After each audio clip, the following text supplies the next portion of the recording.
उहे छौरी संगे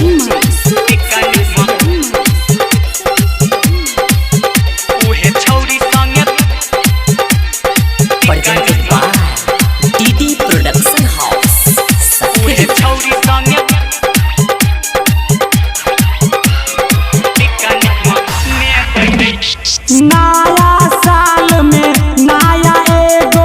नया साल में नया एगो माल हम पटैबै रे सुन माल हम पटैबै रे उहे छौरी संगे पिकनिक में नेबै रे उहे छौरी संगे पिकनिक में नेबै रे उहे छौरी संगे पिकनिक में नेबै रे उहे छौरी संगे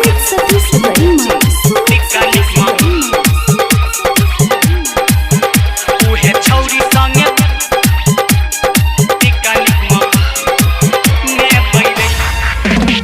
रुमाले में लव यू लिखबै रे रुमाले में लव यू लिखबै रे छौरी से मिले हम जइबै रे छौरी से मिले हम जइबै रे रुमाले में लव यू लिखबै रे छौरी से मिले हम जइबै रे जानू के हम प्रपोज करबै ग्रीटिंग कार्ड से हो देबै नया नया साल मुबारक सोना से हम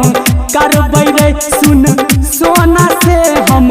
करबै रे उहे छौरी संगे पिकनिक में नेबै रे उहे छौरी संगे पिकनिक में नेबै रे उहे छौरी संगे पिकनिक में नेबै रे उहे छौरी संगे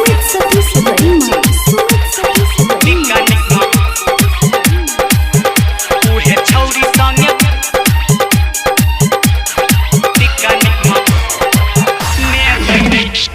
घरे में चिकन बनेतै रे घरे में चिकन बनेतै रे अपने हाथे से हमरा खिएतै रे अपने हाथे से हमरा खिएतै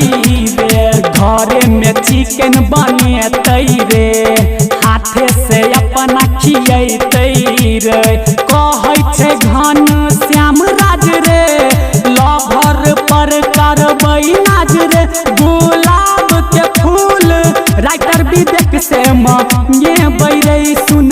राइटर विवेक से मंगेबै रे उहे छौरी संगे पिकनिक में नेबै रे उहे छौरी संगे पिकनिक में नेबै रे उहे छौरी संगे पिकनिक में नेबै रे नया साल में नया साल में नया एगो माल हम पटैबै रे सुन माल हम पटैबै रे उहे छौरी संगे पिकनिक में नेबै रे उहे छौरी संगे पिकनिक में नेबै रे उहे छौरी संगे पिकनिक में नेबै रे Recording by DD Production House, Sakri 97 084 45 722।